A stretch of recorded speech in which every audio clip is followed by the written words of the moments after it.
Welcome to the Grow My Cleaning Company podcast with your host, Mike Campion. If you are passionate about the cleaning industry, you are in the right place. Love what you hear? Spread the word and tell the cleaning world this is the place to be. Want more? Check out www.growmycleaningcompany.com for free online video trainings, free ebook downloads, free blog posts, and of course, all the podcast episodes. Everything you need to grow your cleaning company is at www.growmycleaningcompany.com. And now, on with the show. Hello, Cleaning Nation. So glad to be with you once again. Remember, if you want to be a guest on the show, if you've got questions for me, or you want me to speak at your next event, you can email our producer, Natalie, for all that nonsense. Her email is nat, at growmycleaningcompany.com. You can also give us a call at 480-648-5149. Do it now before you forget, because we love hearing from you, Cleaning Nation. Today, I am chatting with Alan Trim from New Clean. New Clean has been serving the Newmarket, Bury, and Cambridge areas of the UK with commercial cleaning services since 1983.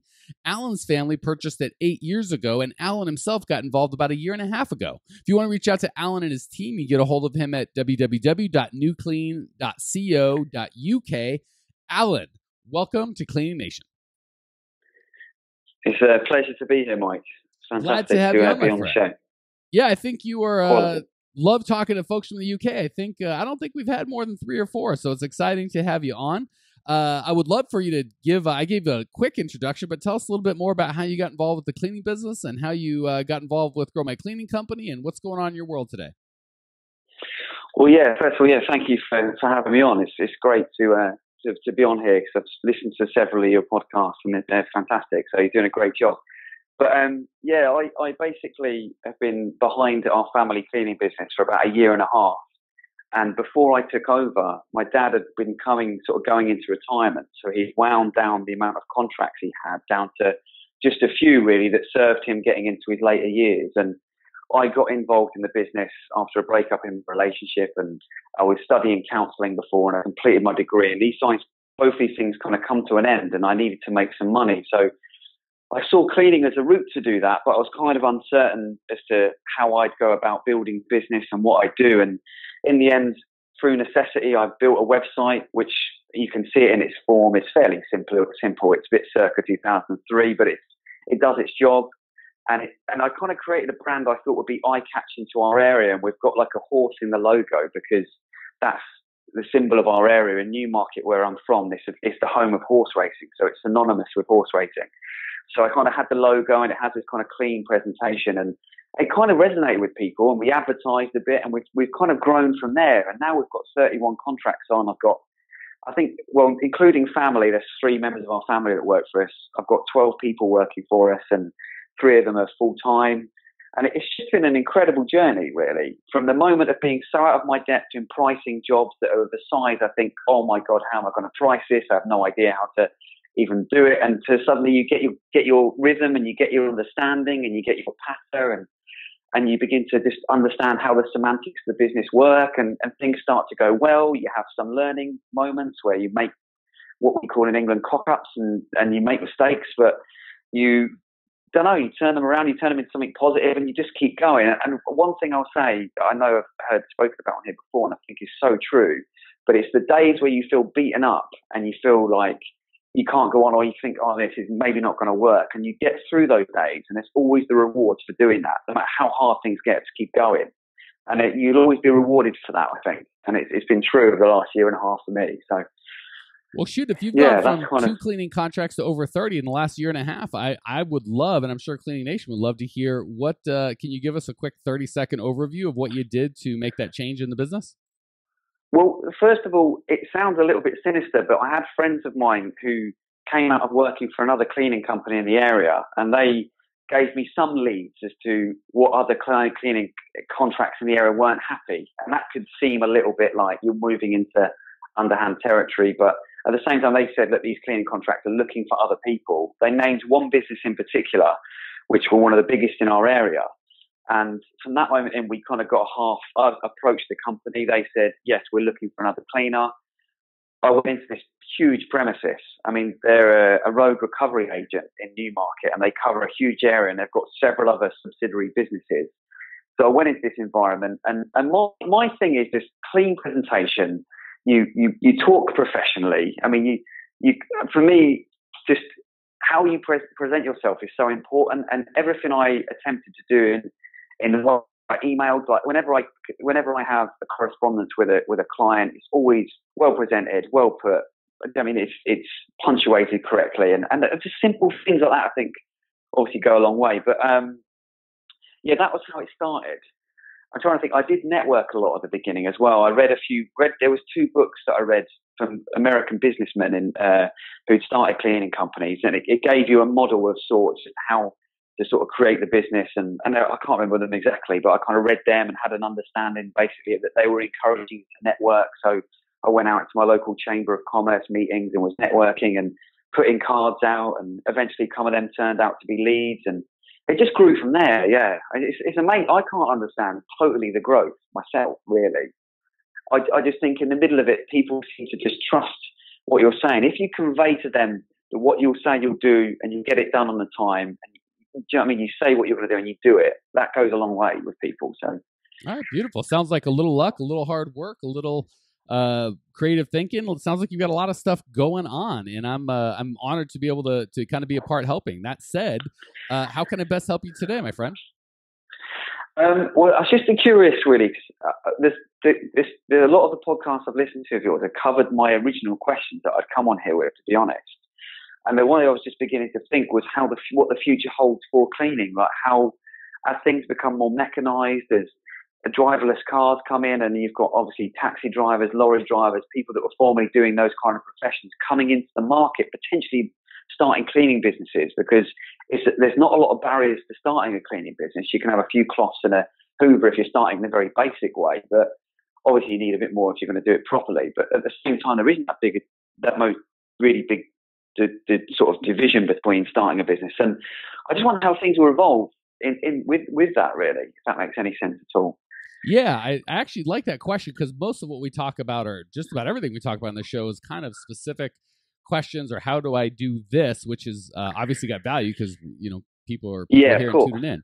But we don't often get to talk big picture. And I'd like to address that, because I think I may have said in small pieces when I started this podcast and decided to serve this market of owners of cleaning companies. I've had a car dealership, I have a construction company, manufacturing company. Obviously, I had a cleaning company, and I specifically chose owners of cleaning companies because of all the businesses I've been associated with. I am a huge fan of the opportunity in this market, both on the residential and commercial side. And I'd love to share a little bit about why I'm so excited to encourage the listeners out there. And there's 2 pieces to it. One has to do with just the way the business is set up, and the second addresses what you're talking about in terms of where the market's going and what people are valuing and automation, all that good stuff. So the first piece is, in all the businesses that I've been in, I believe, the cleaning business is the only one where I had recurring revenue, and I could bill that revenue at the beginning of the month. And if I was a $1 million company, I had $80,000 in cash come in effectively, give or take a couple bucks, right at the beginning of the month.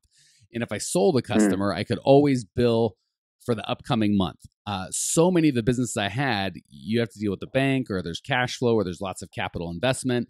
And the faster you go, the more capital you need, and the higher the risk goes. And I've done well and made money with it, but the risk is high. And you've got, like when I sold my construction company, I had, coming up on $1 million in receivables to collect, that I collected for the next 6 to 9 months after I'd sold. That's a lot of money to be tied up. You can't pay payroll with receivables.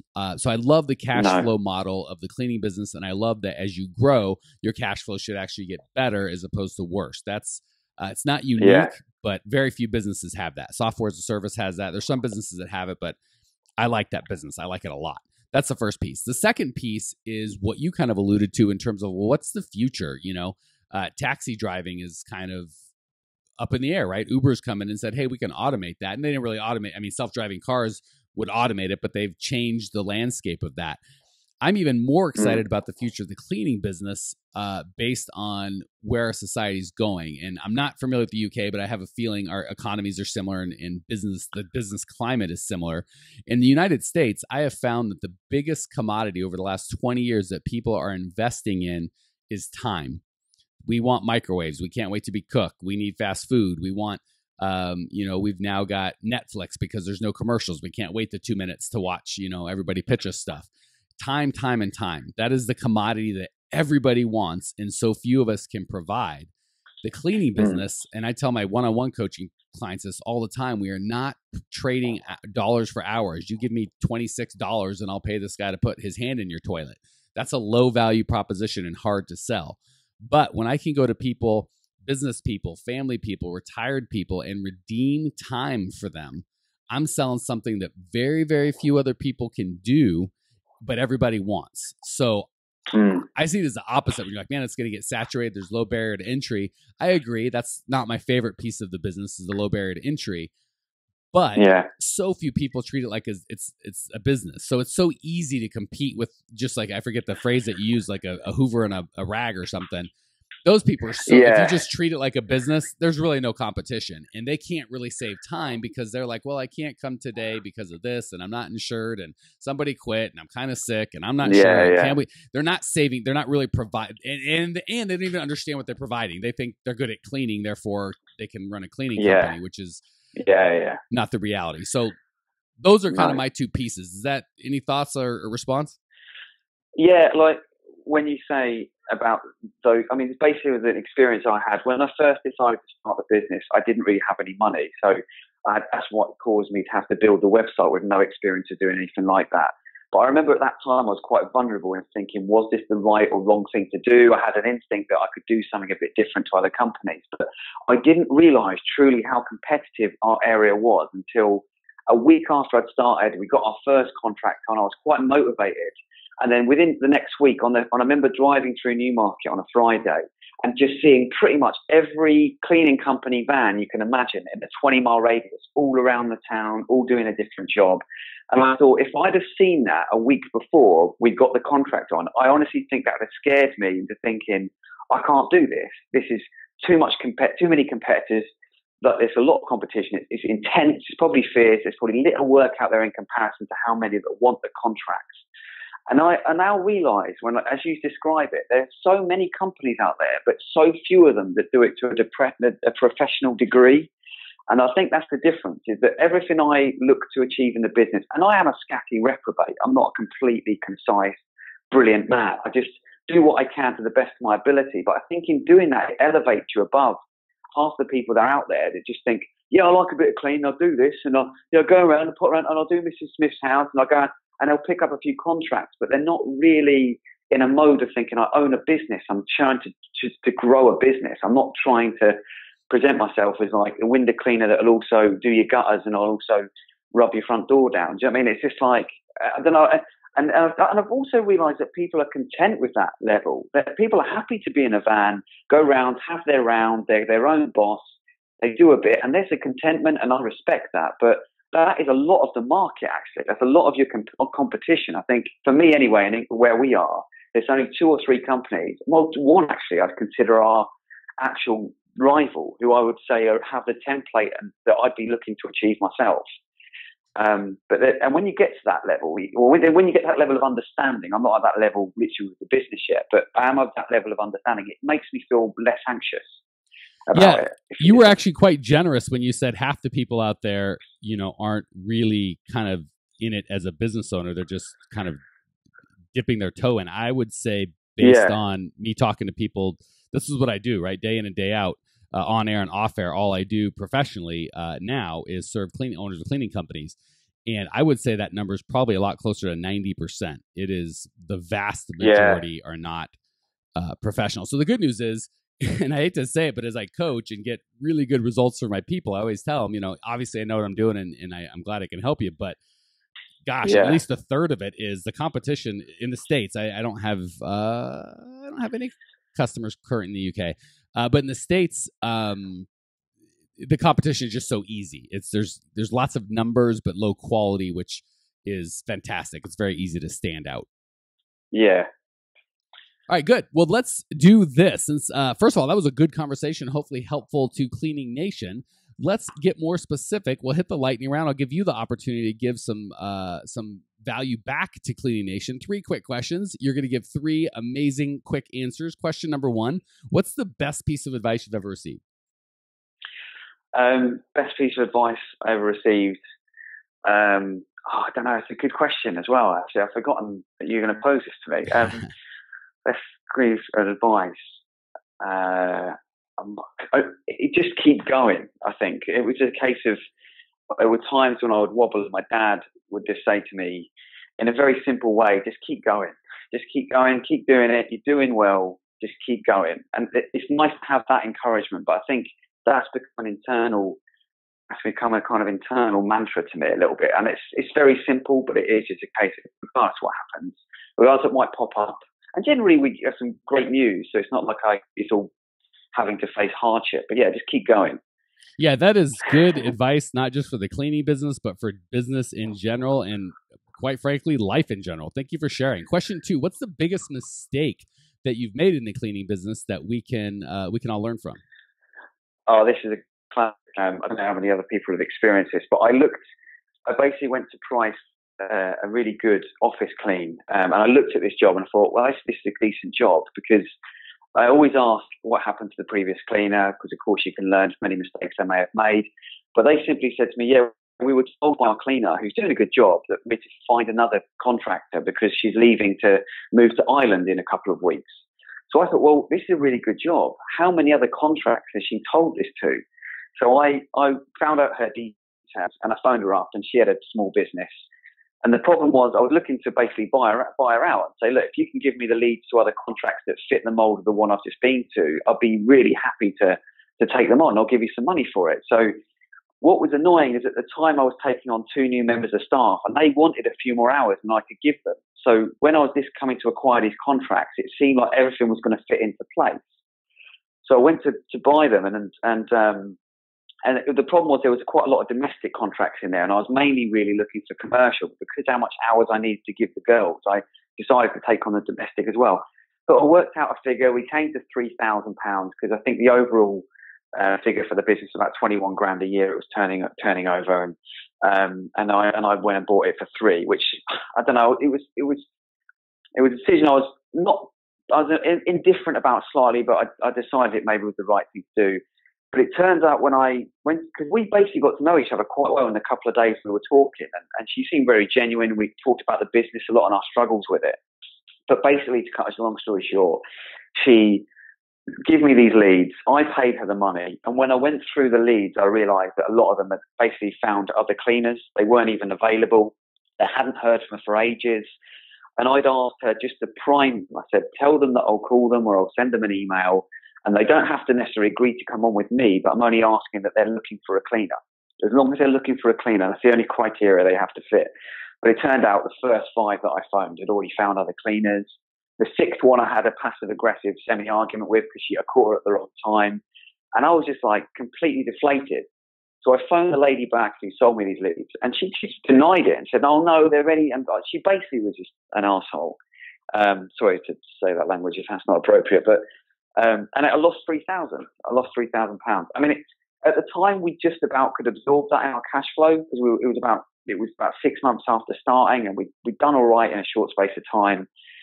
But yeah, it was a learning curve. I mean, I just trusted her, which I shouldn't have done, but I got drawn into it. And next time I'd be more likely to do due diligence over the small details and make sure the leads are verified before I paid anybody any money. But yeah, just be pay careful. her for the performance. Once you sign the contract, then she gets the money as opposed to upfront. Well, yeah, I mean, that shows how wet behind the ears with business I was, maybe to a degree. But it's also to trust people is not a bad thing. No. But sometimes that trust gets abused. That's the thing. Yeah, I'm sorry to hear that. That's well, A, thank you for sharing because I think it'll help. But B, it just bums me out to hear that from you. All right, let's turn the page. What's one idea that Cleaning Nation can implement right away that will improve their lives or their business a little, a lot, just anything that they can implement right away? I always think whenever I get in an email exchange with a client or potential client, the strength that I have in that department is in your email state like signature. we have in England a governing body called the Guild of Master Craftsmen, which you can become a member of if you can be referred by, well, basically if they can look at your clientele and ask them for feedback on your standard of work. And if it's good, then you get a membership to the Guild of Master Craftsmen. I imagine in the States there's equivalent kind of organizations. I don't know what they'd be called, but I have their logo in my stationery. So where at the bottom of our email, it says my name and our details, I have our company logo, then I have the Guild of Master Craftsmen logo, and I have the British Institute of Cleaning Science, because we're a member of them as well in our foothold. So whenever you're in an email exchange, they immediately see that you're kind of the right outfit. You're a company that has a degree of integrity and professionalism. And I honestly think that's because if they're also emailing other companies and they've got an @hotmail.com or, at Google, like .co.uk, like kind of email addresses, and they're not really fully signatured and they're coming up against you and you're equal on price, I think that subtle deal of like professionalism works. I do think that implements something in their mind about you having to say anything, that you're doing things properly. Yeah, good point. I think that works very well for me anyway. Yeah, and for Cleaning Nation out there, we don't have those exact same governing bodies, but there certainly are memberships like the ISSA we've had on. So I think for every country, there's going to be governing bodies that can help give credence and, just legitimacy to your business. So, Alan, thank you so much for joining us. Thank you for, I know that the time difference and you were kind enough to wait up and stay for us. Thank you for sharing your passion, your desire to grow. I appreciate you. I know that Cleaning Nation appreciates you. If you want to check out Alan's show notes page and discover everything you need to grow your cleaning company, you can go to growmycleaningcompany.com. Leave your questions, your comments, your rude remarks. I will see you there. Congratulations! You are now 16% smarter. Still can't get enough cleaning goodness? Go to www.growmycleaningcompany.com for more of the good stuff. Ever want to be rich and famous? Owners of cleaning companies as well as industry experts can apply to be featured on the show by emailing our producer Natalie at support@growmycleaningcompany.com. Until then, don't miss out on all the latest cleaning industry lovin' at www.growmycleaningcompany.com. Check it out now.